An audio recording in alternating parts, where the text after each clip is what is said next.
하나님 말씀 보겠습니다. 요한복음 8장 5절에서 7절 말씀입니다. 우리 세 절 말씀 같이 한 목소리로 읽겠습니다. 시작. 모세는 율법에 이러한 여자를 돌로 치라 명하였거니와 선생은 어떻게 말하겠나이까? 그들이 이렇게 말함은 고발할 조건을 얻고자 하여 예수를 시험함이로라. 예수께서 몸을 굽히사 손가락으로 땅에 쓰시니 그들이 묻기를 맞지 아니하는지라. 이에 일어나 이르되 너희 중에 죄 없는 자가 먼저 돌로 치라 하시고. 아멘. 오늘 말씀 가운데 주께서 우리에게 주시는 은혜가 있기를 바랍니다. 먼저 오늘 말씀 요한복음 8장을 펴놓고 같이 좀 말씀을 보면 좋겠습니다.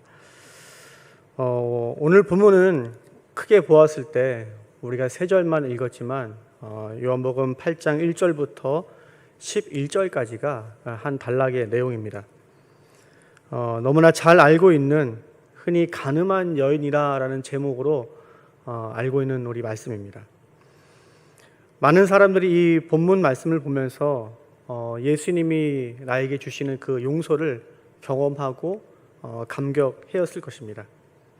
특별히 죄와 처참하게 싸워본 분들이 있다면 나도 너를 정죄하지 아니하노니 라는 이 예수님의 말씀에 큰 감동을 받고 때로는 눈물을 흘리기도 하였을 것입니다. 심지어 이 본문은 너무나 유명해서 교회에 나오지 않는 사람들도 이 이야기를 많이 알고 있는 본문입니다. 그런데 의외로 교회 안에서 역사적으로 보면은 이 우리가 읽은 이 본문 가늠한 여인의 이 이야기가 천덕꾸러기처럼 취급받을 때가 교회 역사 가운데 있었습니다. 그리고 심지어 어떤 사람들은 이 본문을 하나님의 말씀이 아니다라고 말하기도 하여서 성경에서 이 본문을 빼어버리기도 하였습니다. 그래서 여러분이 가진 성경에 보면은 7장 53절부터 8장 11절까지가 안 그런 성경도 있을 테지만 대부분의 성경에 보면은 큰 각진 괄호로 꺾여 있습니다. 어떤 사본에는 이 본문이 들어가 있지 않다라는 표시입니다. 여러분, 사람들은 왜 오늘 말씀을 성경에 빼고 싶어 했을까요? 몇 가지 이유가 있지만 그 중에 하나가 흐름에 맞지 않는다는 이유였습니다. 오늘 우리가 본 가늠한 여인 전에 나오는 7장 45절에서 52절에 보면은 바리새인의 이야기가 먼저 나옵니다. 바리새인들이 약이 오를 대로 올라 예수님을 붙잡고자 합니다. 그런데 니고데모가 이렇게 말하죠. 율법은 사람의 말을 듣고 그 행한 것을 알기 전에 심판하느냐. 무슨 뜻이냐면은 예수님 당사자의 말을 직접 들어봐야 할 것 아니냐라고 니고데모가 바리새인들에게 이야기한 것입니다. 그러자 바리새인들이 뭐라고 말하냐면은 갈릴리에서는 선지자가 나지 못한다라고 이야기를 합니다. 보나마나 무슨 말을 들을 필요가 있냐? 그 사람은 갈릴리 출신인데 더 이상 이야기할 필요가 없다라는 것입니다. 그리고 오늘 우리가 읽은 가늠한 여인의 이야기가 나옵니다. 사실 이 바리새인들의 이야기 다음에 가늠한 여인의 이야기가 나오는 것이 아니라 바로 8장 12절에 그 본문으로 이어져 가야 더 본문의 흐름이 자연스럽습니다. 이렇게 되어 있죠. 나는 세상의 빛이니 나를 따르는 자는 어둠에 다니지 아니하고 생명의 빛을 얻으리라 라고 되어 있습니다. 예수님에 대해 믿지 못한 사람들에게, 그 바리새인들에게 예수님 자신이 어떤 분인지 설명하는 8장 12절로 넘어가야 훨씬 더 자연스럽습니다. 그런데 하나님께서는 어찌 보면은 엉뚱하게 보이는 이 가늠한 여인의 이야기를 굳이 여기에 집어넣으셨습니다. 왜 그러셨을까요? 왜 하나님은 부자연스러움에도 불구하고 우리가 잘 알고 있는 이 본문 내용을 여기에 집어넣으셨을까요? 그것은 예수님 곁에서 율법을 이야기하면서 말끝마다 율법 하지만 정작 하나님 말씀을 잘못 대하고 있는, 그래서 예수님이 누구인지 분간조차 하지 못하는 그 유대인들의 근본적인 잘못을 지적하기 위해서 예수님은 이 말씀이 너무나 적합하다고 생각하셨던 것입니다. 여러분, 어떻게 이 사람들이 말씀을 잘못 대하고 있는지 오늘 본문의 말씀을 함께 살펴보겠습니다. 3절에 보니까 서기관들과 바리새인들이 음행한 한 여인을 잡아옵니다. 그러면서 하는 말이 현장에서 잡혔다고 4절에서 말을 합니다. 현장에서 잡혔다라는 것은 이 여인의 죄가 어떻다는 거죠? 명백하다는 것입니다. 증인들이 있다는 것입니다. 그러면서 하는 말이 모세의 율법을 보면은 이런 여자들은 돌로 치라라고 되어 있는데 어떻게 할까요? 라고 물어봅니다.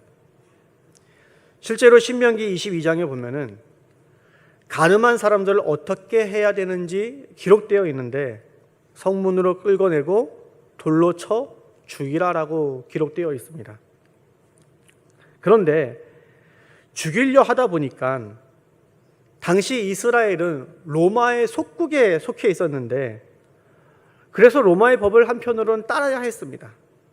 그런데 로마 법 중에 하나가 뭐였냐면은 로마의 이 당국의 허락 없이는 사형 집행을 할 수 없다는 것이었습니다. 그러니 예수님께서는 이러지도 저러지도 못하는 상황이 되어버렸습니다. 그러자 예수님께서 땅에 글을 쓰십니다.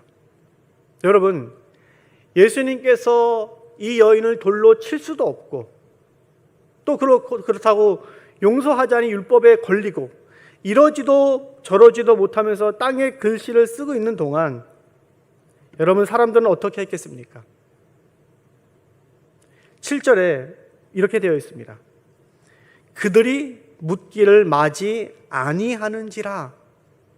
우리가 보고 있는 이 성경에는 약간 애매한 표현으로 되어 있는데 쉬운 성경에 보니까 이 부분이 이렇게 되어 있습니다. 사람들이 그 자리에 서서 계속 묻자라고 되어 있습니다. 표준 세번역에 보니까 더 표현이 과격하게 되어 있습니다. 그들이 다그쳐 물으니라고 되어 있습니다. 여러분, 뭘 다그쳐 물어본다는 것입니까? 이 유대인들이 예수님께서 재촉하면서 빨리 답해달라고 하는 것이 도대체 무엇입니까? 빨리 율법대로 행하라는 것입니다. 너한테 빨리 말씀을 적용시키라 라고 이 유대인들이 이야기하는 것입니다. 그것이 바로 유대인들이 갖고 있었던 뿌리 깊은 죄악의 모습이었습니다.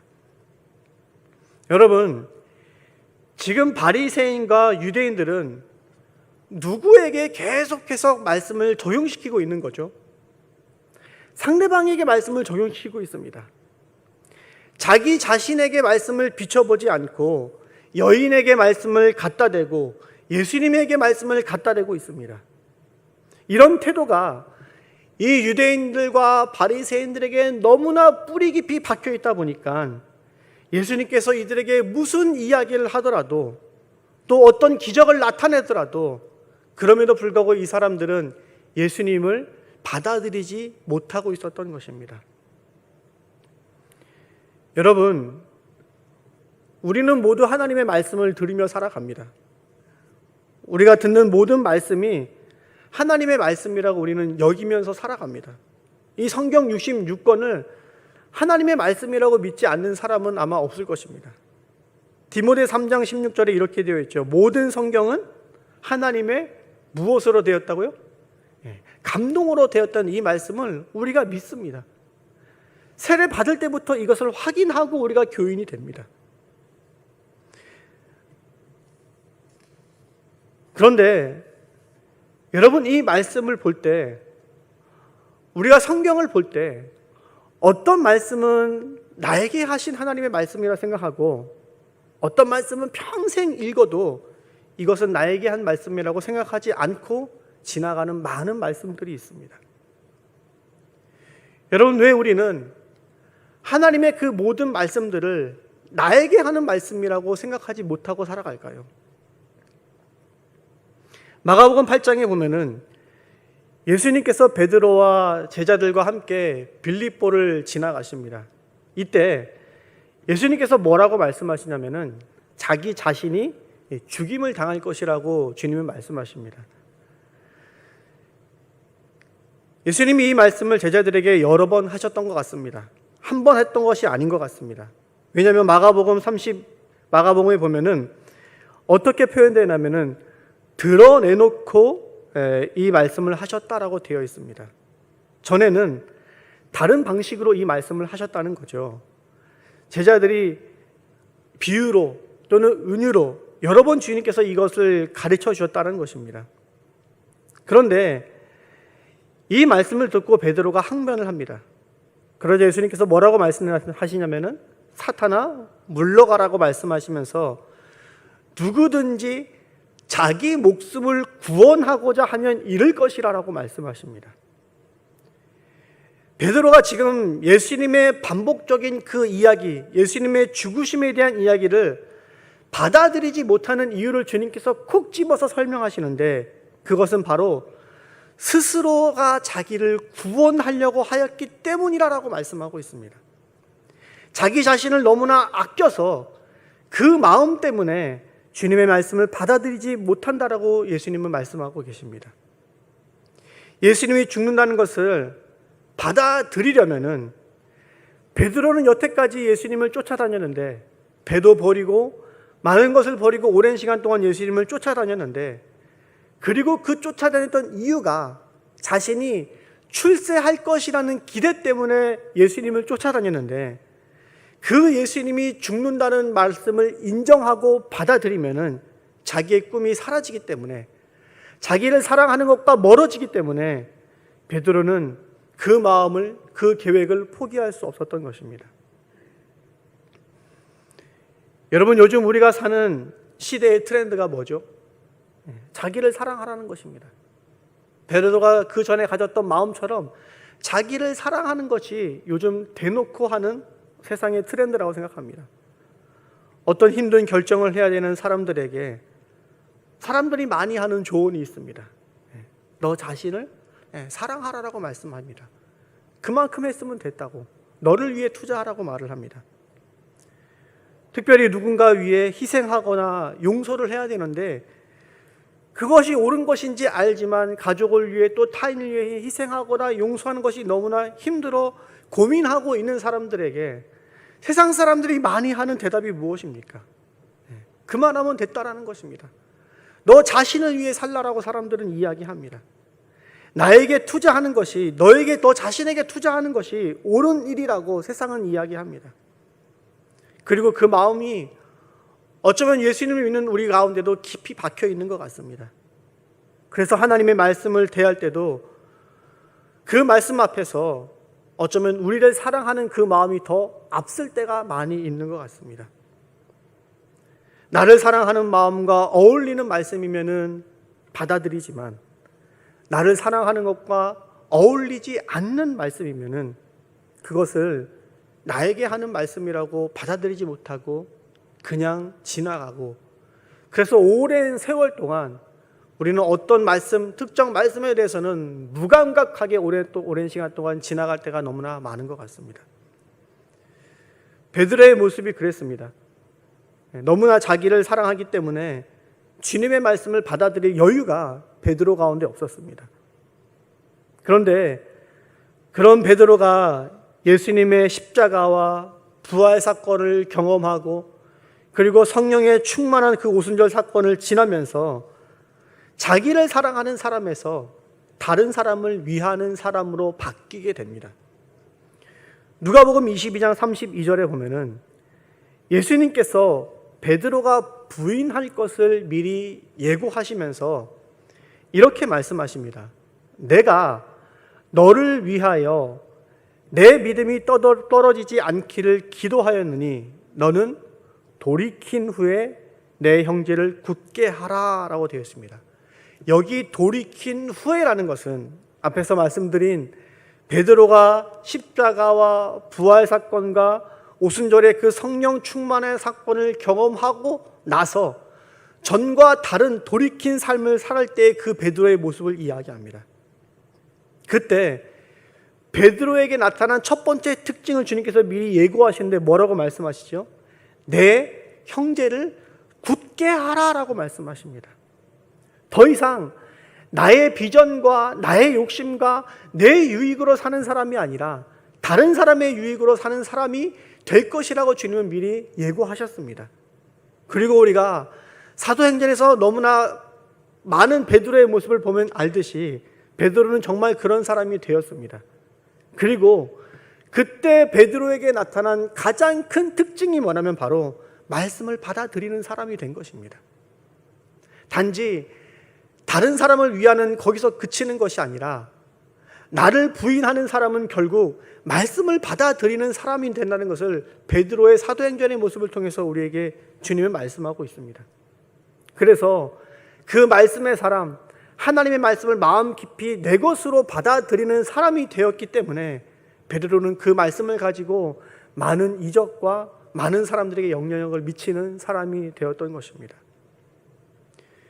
여러분, 우리에게 그런 말씀의 은혜가 있기를 바랍니다. 우리가 보는 수많은 말씀을 그냥 감동이 있을 때만 내 것으로 받아들이는 것이 아니라 그 말씀 한 절 한 절이 정말 찬양의 가사처럼 내 마음에 교훈된다라고 고백하면서 이 또한 스쳐 지나가지 않고 나에게 하는 말씀으로 받아들이는 그런 축복이 우리에게 있기를 바랍니다. 그럼 반대로 우리가 말씀을 나의 것으로 받아들이지 않을 때, 그럴 때는 어떻게 될까요? 우리는 말씀을 받아들이지 않는 것을 그냥 감동이 없기 때문에, 그냥 나의 상황과 조금 거리가 있는 말씀이기 때문에 라고 생각할 때가 있습니다. 그런데 근본적으로 보았을 때 하나님 말씀을 내 것으로 받아들이지 않을 때 우리는 어떤 사람이 되냐면은 예수님을 부인하고 예수님을 거부하는 사람이 됩니다. 오늘 본문에 예수님을 받아들이지 않는 주변 사람들이 있었습니다. 바리새인과 서기관들과 유대인들이 있었습니다. 그 사람들이 특징은 바로 돌로 사람을 치려고 하는 것이었습니다. 그냥 겉으로 보면은 난폭한 사람, 마음이 무정하고 깨어있지 않는 사람, 그래서 예수님을 제대로 보지 못하는 사람 정도로 보입니다. 그런데 이 사람들이 결국 그 예수님의 말씀을 마음으로 받아들이지 않는 사람들이 결국에는 어떻게 되는지 우리 한번 말씀을 통해서 확인해 보겠습니다. 요한복음 8장 59절 말씀입니다.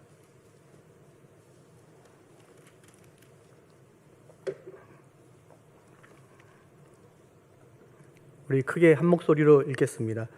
시작. 그들이 돌을 들어 치려 하거늘 예수께서 숨어 성전에서 나가시니라. 아멘.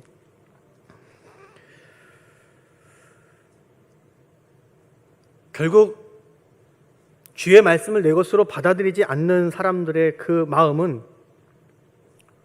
어떤 행동으로 이어지냐면은 예수님을 돌로 치려고 하는 행동으로 이어집니다.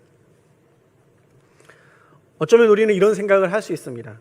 아무렴 내가 그리스도인인데 어떻게 예수님을 돌로 치는 사람이 되겠어? 라고 생각을 합니다. 그런데 여러분, 곰곰이 생각해 보면은 우리의 잘못된 판단과 우리의 잘못된 생각으로 예수 그리스도의 몸이신 교회를 아프게 할 때가, 더 과격하게 표현하면은 교회를 돌로 치려고 할 때가 우리는 종종 있다는 것을 발견하게 됩니다. 이것이 맞다고 생각했는데, 저것이 옳다라고 생각했는데, 그래서 결정하고 행동했는데 지나고 나면 그것이 하나님의 생각이 아닌 적이 한두 번이 아닙니다. 저 자신도 저의 신앙생활을 돌아보면은 나의 판단과 나의 어떤 생각과 나의 경험에 비춰서 어떤 일을 했는데 그것이 오히려 주님의 몸을 세우는 것이 아니라 주님의 몸을 돌로 치려고 했던 행동이었을 때가 종종 있다는 것을 보게 됩니다. 여러분, 하나님의 말씀을 내 것으로 골고루 받아들이지 않고 어떤 특정 부분만 내가 섭취하려고 할 때 우리는 이런 왜곡된 생각을 하게 되고 균형을 잃게 되고 주님의 몸된 교회를 해하는 사람이 누구나 될 수가 있습니다.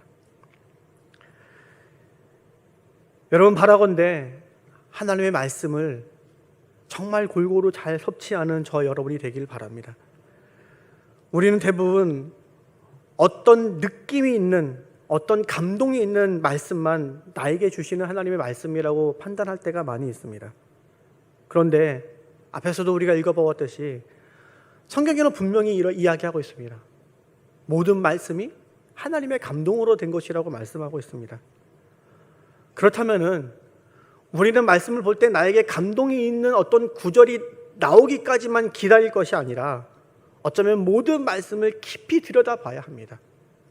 새벽에 특별히 우리가 말씀을 쭉 우리가 볼 때 나에게 어떻게 걸리는, 나에게 감동이 되는 말씀을 나오고 그것만 붙잡을 것이 아니라, 그것도 참 귀하지만 더 적극적으로 우리가 주의 마음을 품고 교회를 섬기고 하나님께 영광을 돌리는 사람이 되기 위해서는 그 말씀 한 절 한 절이 주님이 나에게 하시는 말씀이라고 여기고 그것이 나에게 어떤 것을 요구하는지 들여다보려고 할 때, 그때 주님의 말씀을 받아들이는 사람이 되어가는 것입니다.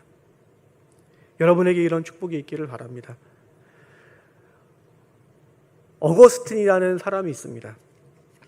우리가 이름은 한 번쯤 들여다보았을 것입니다. 어거스틴, 성 어거스틴. 많이 아는 이야기로는 방탕한 자였다가 어머니의 기도로 돌아온 사람이라고 기억합니다. 그런데 사실 이 어거스틴은 굉장히 유능한 신학자입니다. 그래서 이런 말을 합니다. 신학을 공부하는 사람들이 모든 신학은 어거스틴으로부터라는 이야기를 합니다. 이런저런 이야기를 하고 이런 주장을 하지만 사실 들여다보면 옛날에 어거스틴이 했던 이야기인데 이렇게 되었다는 것입니다. 그만큼 탁월한 사람입니다. 그런데 이 어거스틴이 우리가 읽은 오늘 이 본문을 보면서 어떤 사람들이 이 본문을 그 하나님 말씀으로 여기지 않고 떼어낸 것을 보고 어떤 생각을 하게 되냐면은,